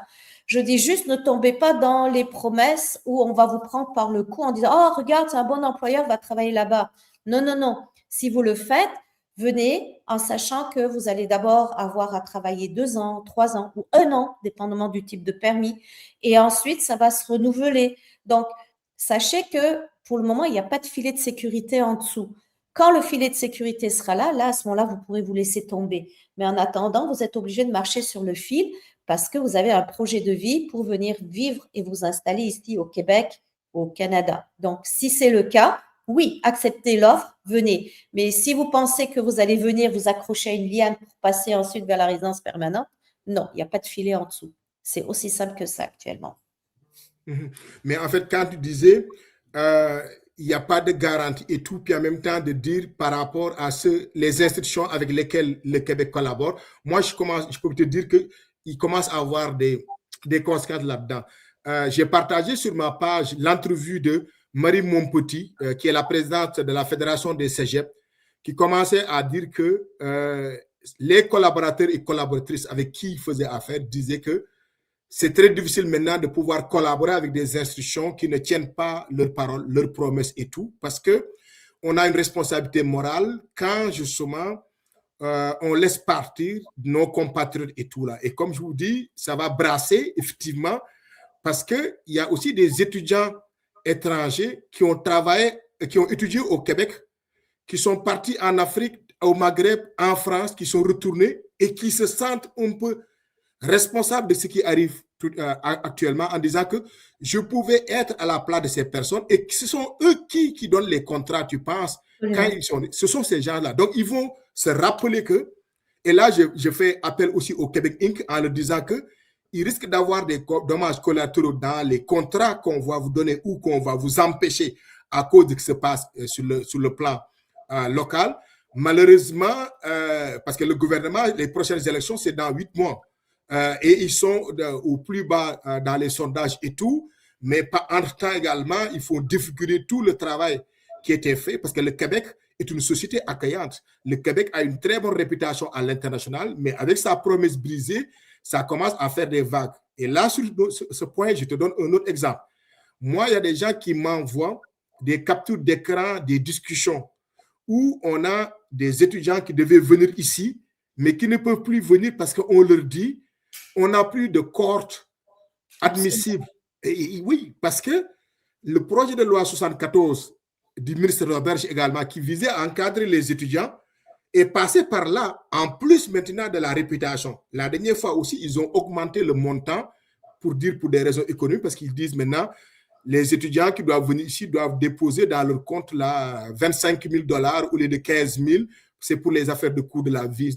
Donc, ils sont en train de compliquer la situation, qui font de telle sorte que les gens vont dire, mais pourquoi venir au Québec? D'autant plus que les études coûtent très cher, 3 à 4 fois plus cher. Au départ, les familles qui investissaient dans les études des enfants disaient, à la longue, ils ont une résidence permanente. Maintenant, ils n'ont plus de résidence permanente, les coûts sont chers. Donc, on est dans un contexte international où il y a en fait un contexte concurrentiel d'immigration. Les gens vont magasiner, donc vont essayer de regarder quel est le pays véritablement qui offre. Moi, je ne leur souhaite pas ça. Je souhaite véritablement faire partie de la solution pour dire toujours, le Québec qui m'a accueilli est un Québec ouvert. Le Québec de Bruno Marchand, le Québec de Patrice Roy, le Québec de tous les journalistes, de tous les de Guillaume Clich-Rivard, d'André Albert Morin du Parti libéral, ces personnes qui sont là et qui ont défendu ces immigrants-là. Moi, je crois à ce Québec qui est ouvert, qui ne continue pas à politiser le dossier de l'immigration, parce que malheureusement, le dossier de l'immigration est politisé. J'ai deux points à te rajouter à ce que tu dis. Moi, hier, lorsque j'ai regardé justement, que ce soit Infoman, mais surtout après le Bye Bye, avec les chansons, les acteurs, les comédiens et autres, d'un coup, j'ai eu chaud au cœur. Ça m'a réconcilié avec le Québec pour lequel j'étais venue. Je suis venue au Québec pour cette liberté, pour ce bien-être. Mes enfants, Dieu merci, ont vraiment bien réussi leur vie, les trois. Je me suis jamais posé de questions, est-ce qu'il va trouver du travail, est-ce qu'il va faire ci, faire ça. Le Québec, c'était ça pour nous et ça l'est toujours. On a créé une crise économique superficielle, alors qu'il y a beaucoup de travail, beaucoup d'emplois. On dit que les jeunes n'ont pas d'emploi. C'est pas vrai. C'est pas vrai du tout parce que même quand on recrute des jeunes, ils sont là en train de jouer au pouf, pouf, pouf, ils sautent d'un emploi à l'autre au bout de 4 mois, 5 mois. Moi, c'est simple. Aujourd'hui, je ne veux plus recruter de nouveaux finissants. C'est simple comme ça. Il y a cette liberté encore énorme, énorme.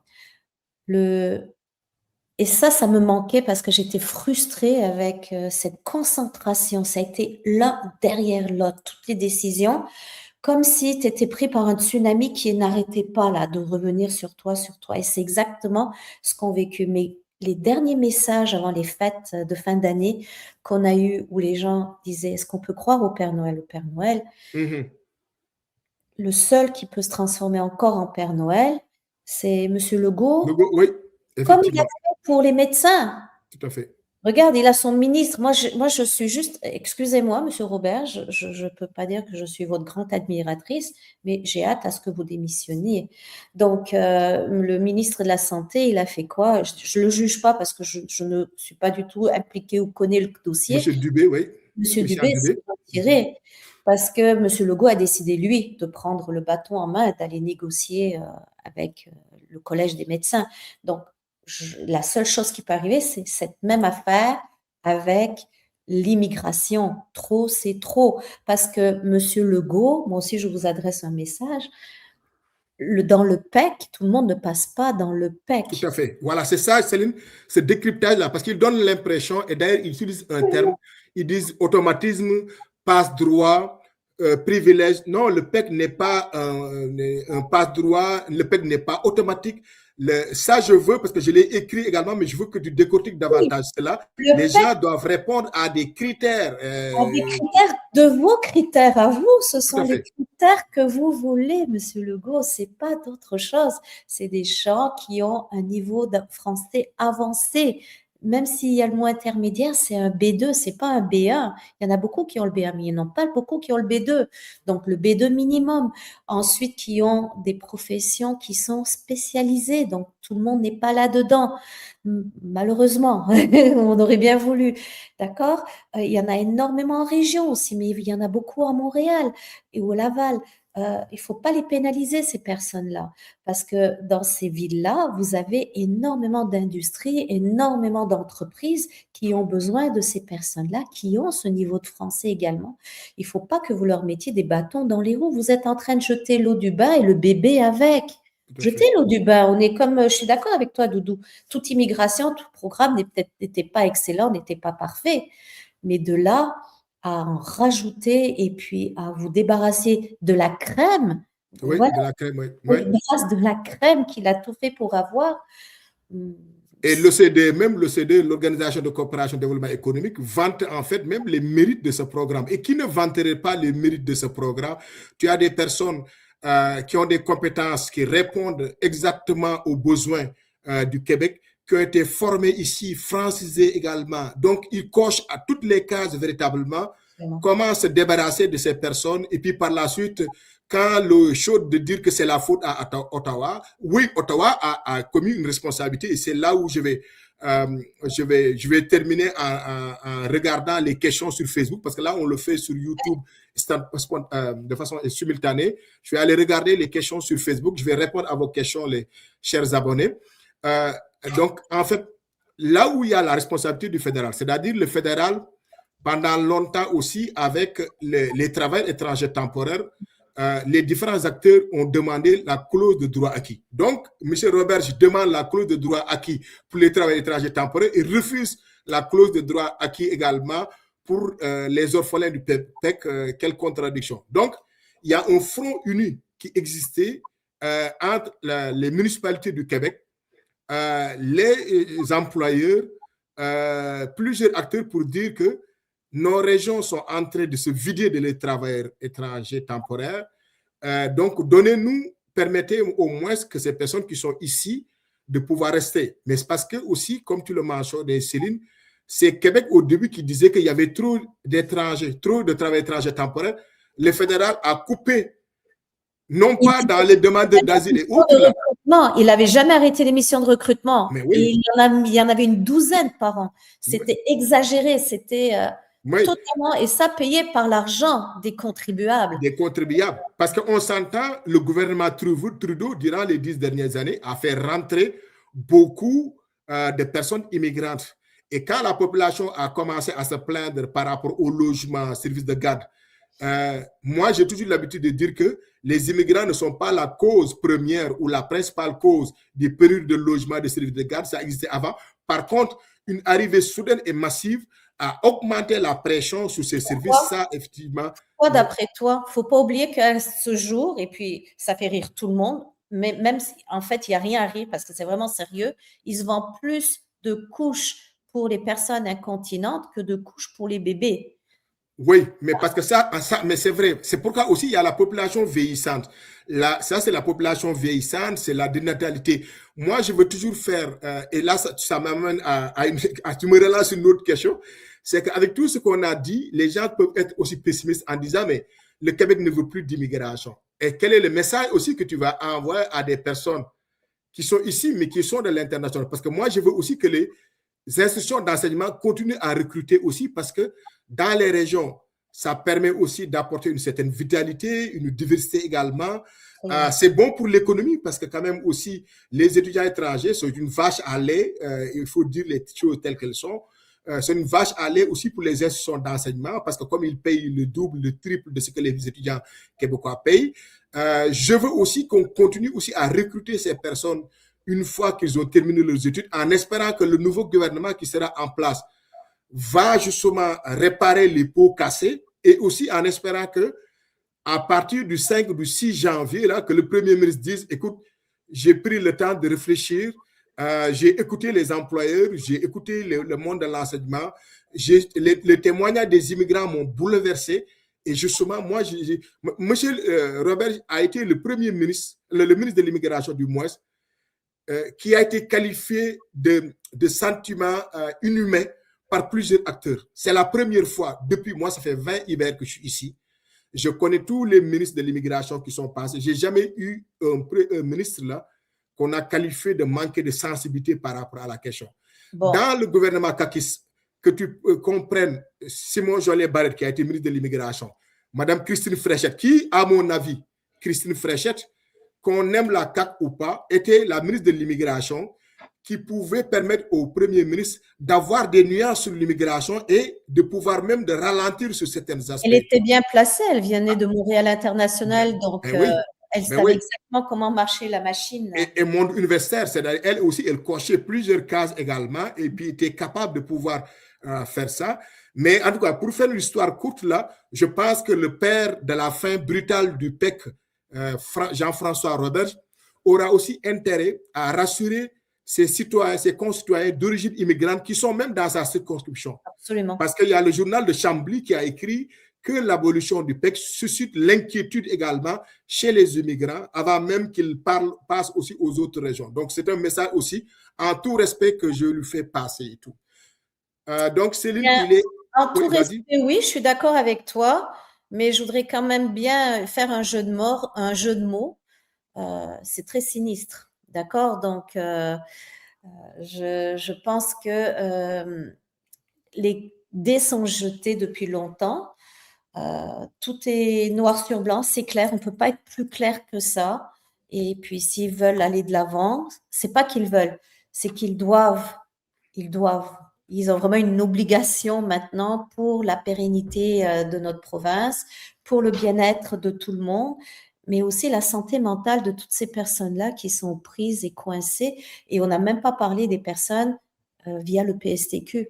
Donc, je pense Mais justement, le PSTQ, c'est une autre émission que je voulais faire également parce que le PSTQ, pour l'instant, c'est pas clair. C'est-à-dire que, je t'assure, là, je suis allé, j'ai regardé la grille qui était depuis le 2 juillet 2025, je pense. Dans cette grille et tout, là, on voit. Et moi, j'ai même mis à dire, la personne qui a fait la grille, là, peut-être qu'elle n'avait pas envie de faire passer beaucoup de monde là-dedans. Parce que, comme Yves Martineau l'avait mentionné, l'avocat spécialisé en immigration qui est dans l'Association québécoise des droits des Québécois et Québécoises en droit à l'immigration, le mentionnait dans un article. Si tu es un informaticien, même si tu as 1000 points, que tu es à Montréal, tu risques de ne pas passer. C'est le gouvernement qui a un pouvoir discrétionnaire. Et pire que ça. En fonction de ces secteurs. Et comme je ne voulais pas faire la promotion du PSTQ, c'est pourquoi je me disais, on va y attendre d'y voir clair. Actuellement, on va se concentrer sur la préoccupation de ces personnes. Et là, comme solution, effectivement, on a parlé de continuer à se battre parce que c'est la mobilisation. Et il faut continuer à se mobiliser, à essayer de convaincre les Québécois que le PEC était un bon programme.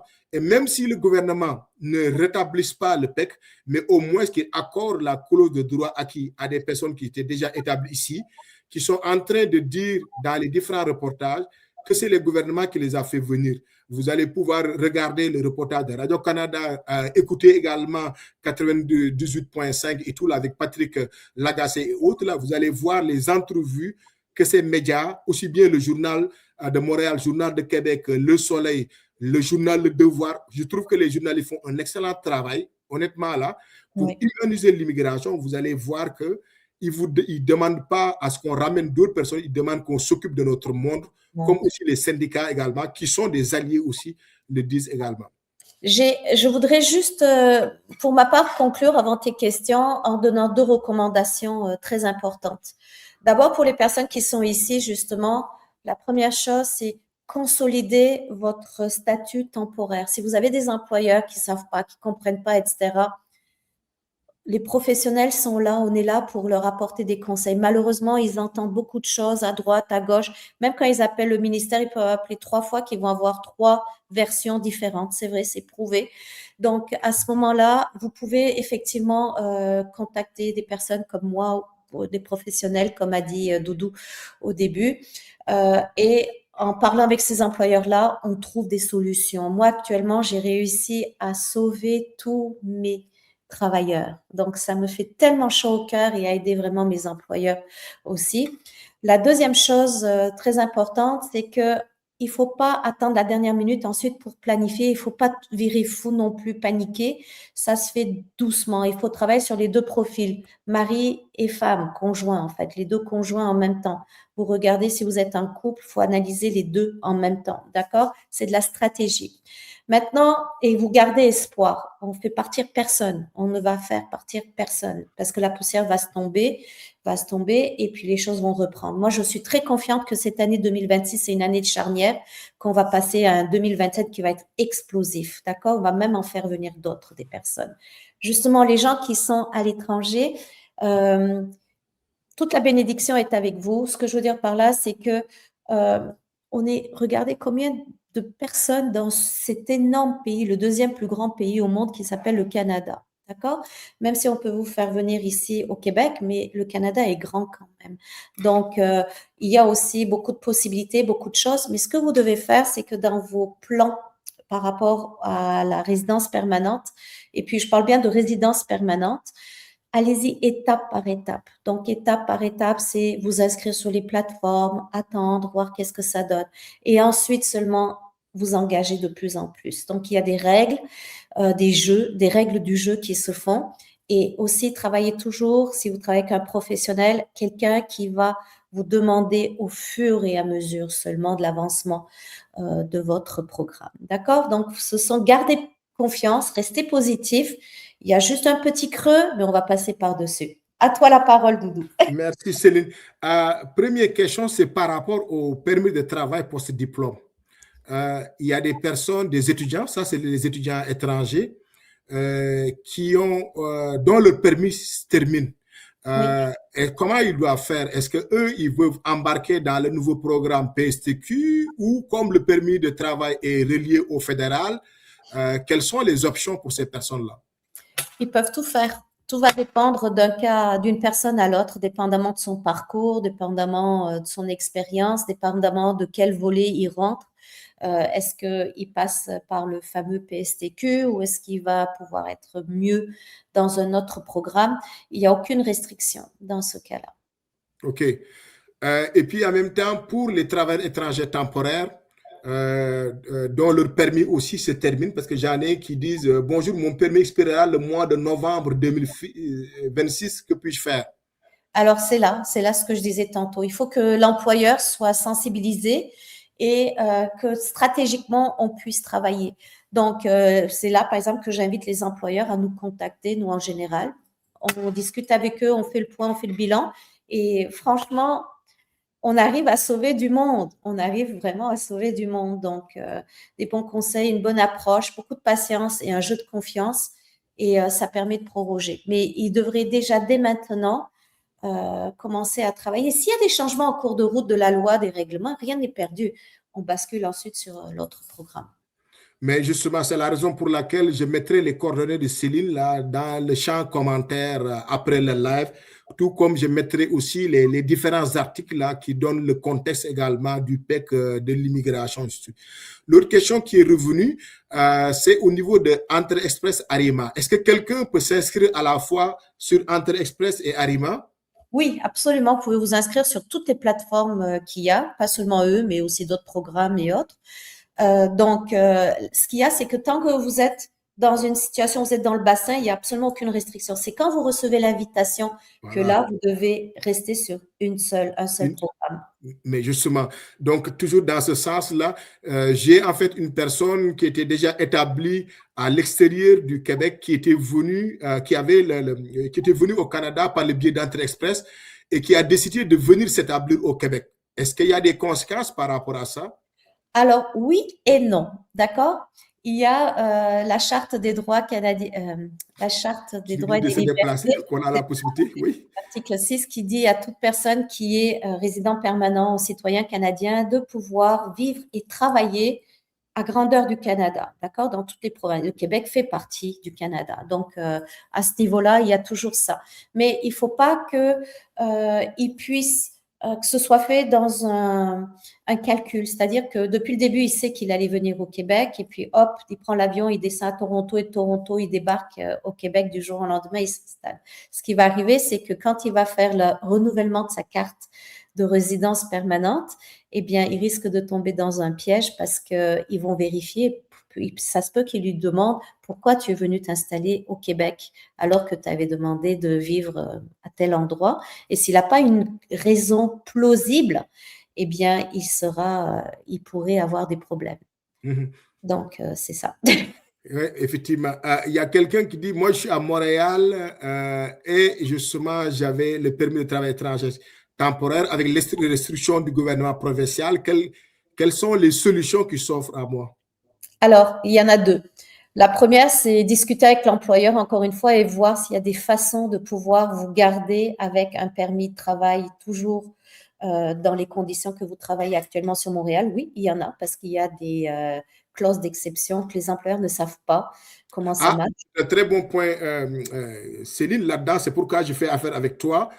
Ça, là, c'est pas quelque chose que les gens savent, là. Cette clause-là, comment ça fonctionne? Parce que ceux qui sont à Montréal et Laval essaient de chercher des emplois dans les régions, mais sauf que aussi, il y a aussi un obstacle que le fédéral a amené, c'est-à-dire les RMR, là, le taux de chômage dans les régions métropolitaines de recensement qui ne doit pas dépasser 6%. Alors qu'on sait que dans certains trucs, ça dépasse ça. En plus, il y a une double pénalisation pour les entreprises qui sont dans ma région, Lanaudière, une partie de Montérégie et des Laurentides, qui sont inclus dans le taux de chômage artificiel de RM de Montréal, alors qu'eux, ils ont un taux de chômage très bas, mais qui n'est pas qualifié parce que le Statistique Canada ou en tout cas qualifie le taux de chômage tous les 3 ans. C'est terrible. Ils devraient créer même des zones franches, des zones fortement industrialisées où il y a justement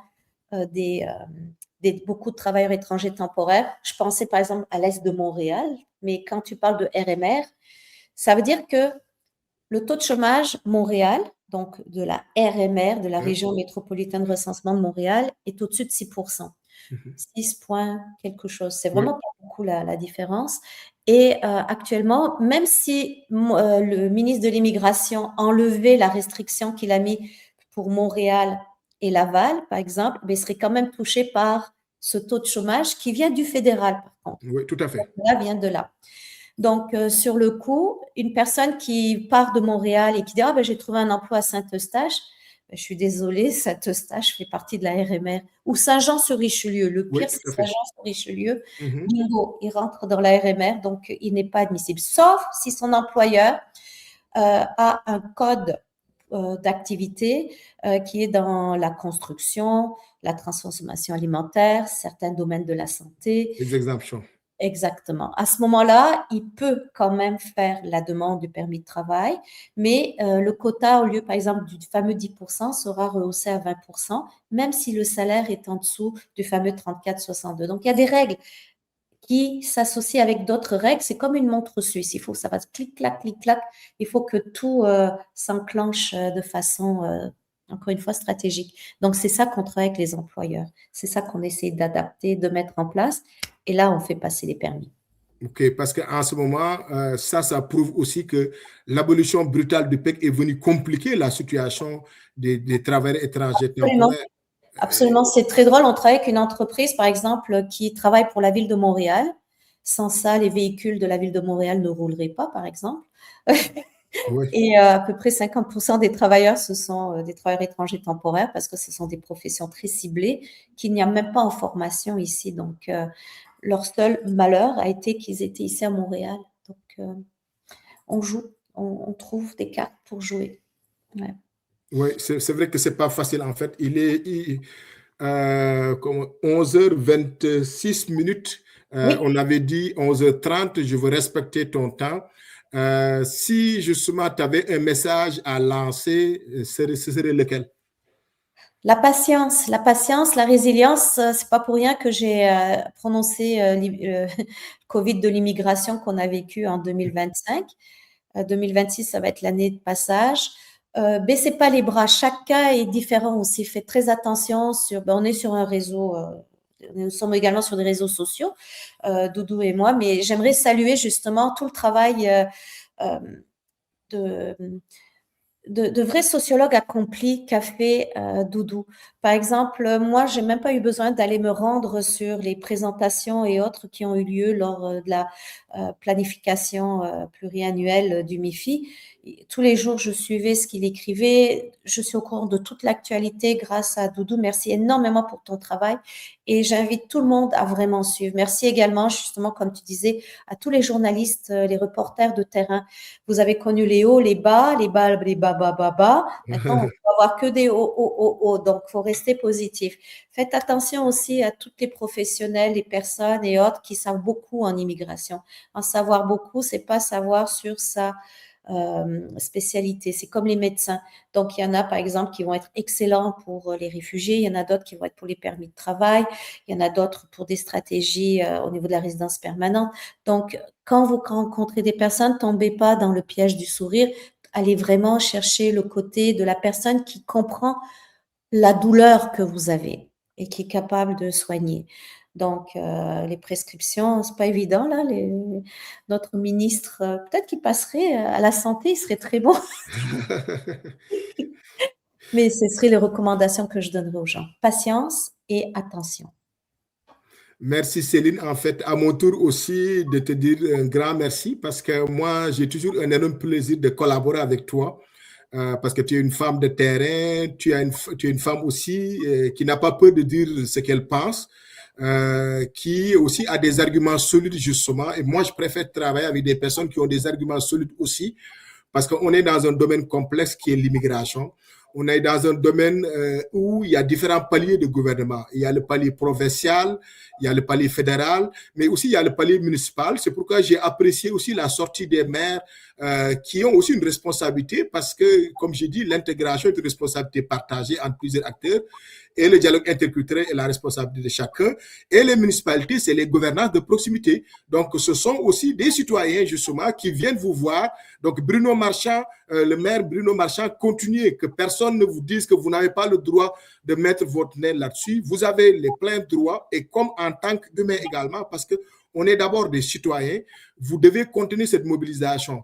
Madame Soraya Martinez, mairesse de Montréal, Madame Marie-Claude Bibeau, mairesse en fait de Sherbrooke, Monsieur Jean-Claude Aubin, je pense que j'ai bien donné son prénom également, mais en tout cas c'est le maire de Trois-Rivières, Madame Steven Blenay également, de Lévis. Tous ces maires-là, vos interventions font de telle sorte que les personnes immigrantes vont renforcer leur sentiment d'appartenance parce qu'ils vont voir à travers vos interventions qu'elles ne sont pas seules dans ce combat-là. Ces personnes immigrantes vont voir que justement que oui, le gouvernement a une politique, mais les Québécois n'ont pas cette politique, même si le gouvernement a été élu par une écrasante majorité des Québécois, mais les Québécois ne lui ont pas dit de faire des choses comme ils sont en train de faire.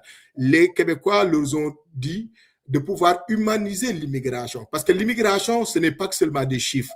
Derrière les chiffres, il y a des êtres humains, il y a des trajectoires de vie, il y a des histoires.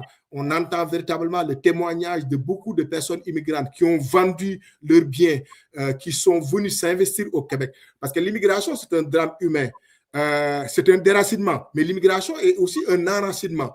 On est déraciné de nos pays d'origine, on vient s'enraciner au sein du Québec, de notre terroir. C'est pourquoi on dit la régionalisation, un projet de vie, un choix de vie, un milieu de vie pour la personne immigrante et la famille qui l'accompagne dans cette aventure humaine. Ce n'est pas seulement une affaire d'une personne. L'immigration, ce n'est pas du jour au lendemain qu'on l'a fait. L'immigration, ça se planifie. Et même les personnes qui sont ici, lorsqu'elles vont retourner dans leur pays d'origine, elles vont avoir ce sentiment de honte-là. Comme sociologue, je vous explique cela dans mes formations.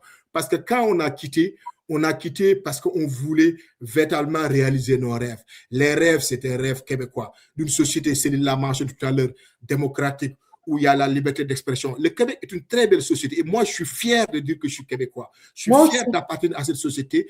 Je suis fier de dire qu'il y a des choses aussi qui ne fonctionnent pas. Parce que montrer l'amour d'une société, c'est aussi lui faire comprendre qu'il y a des erreurs. Et je ne veux pas que ces erreurs-là, que notre belle société puisse avoir. Je suis peiné de voir qu'à l'international maintenant, que notre image est en train d'être ternie. J'essaie de rectifier tout le temps en le disant, attention les amis, ce n'est pas les Québécois, parce que moi, dans mes réseaux, ou sur mes réseaux, dans mes messages privés, je reçois beaucoup d'amour, des Québécois qui écrivent pour Doudou, mais c'est quoi cette affaire?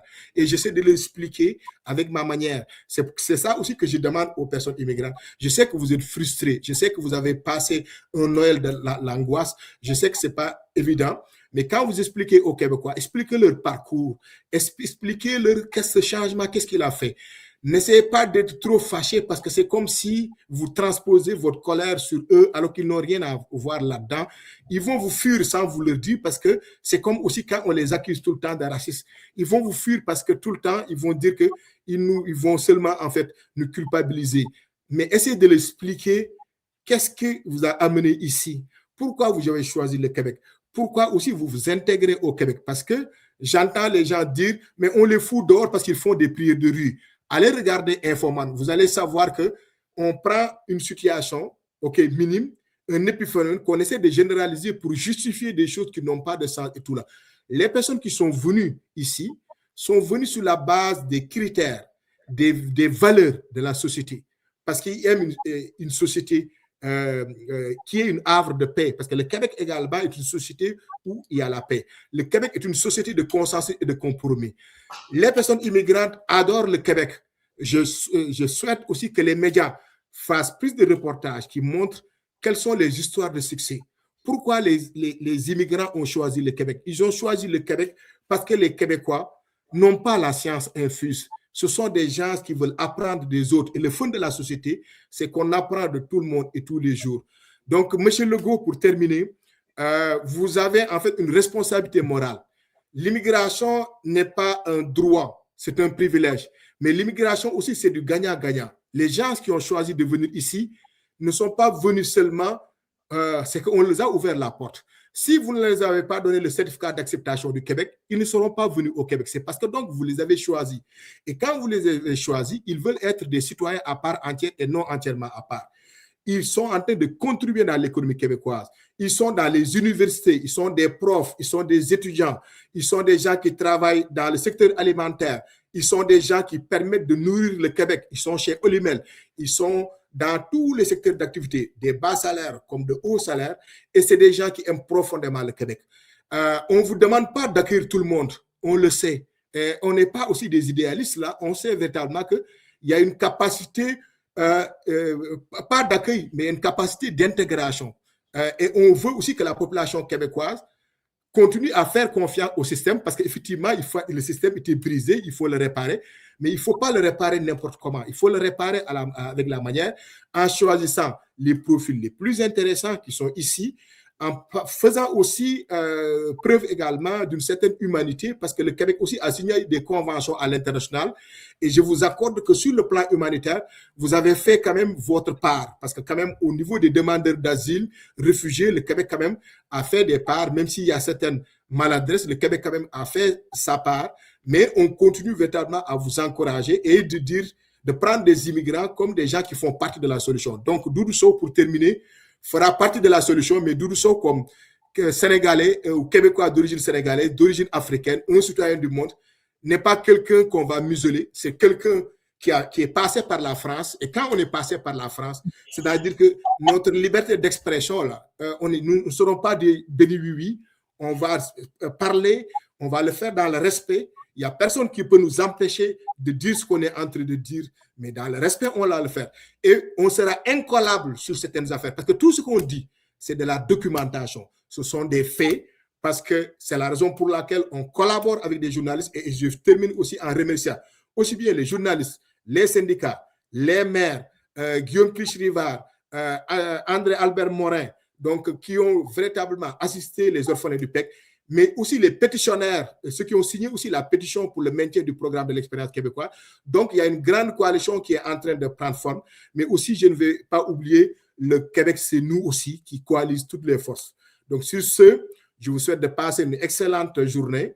On reviendra avec vous certainement et tout, en espérant véritablement apporter une bonne nouvelle, c'est-à-dire au moins une clause de droit acquis. Vous devez le faire pour une dignité. Et comme aussi Rima El Khoury le disait, comme pour une clause aussi humanité, Brian Mals du Le Devoir l'a dit également, c'est une question de dignité. Je peux citer tous les éditorialistes. Sur ce, en tout cas, merci beaucoup. Donc, chers abonnés, je vais continuer véritablement à vous envoyer les commentaires dans le live. Et puis, merci encore Céline. On a dépassé de 7 minutes. Excuse-moi également pour mais on pourrait t'écouter pendant toute la journée. On peut discuter également toute la journée, mais ça nous donne l'occasion de revenir également pour répondre aussi à toutes les questions qui vont être posées. Merci beaucoup. Merci Céline. Merci à vous tous. Ciao les amis. Merci. Bye bye. Bye.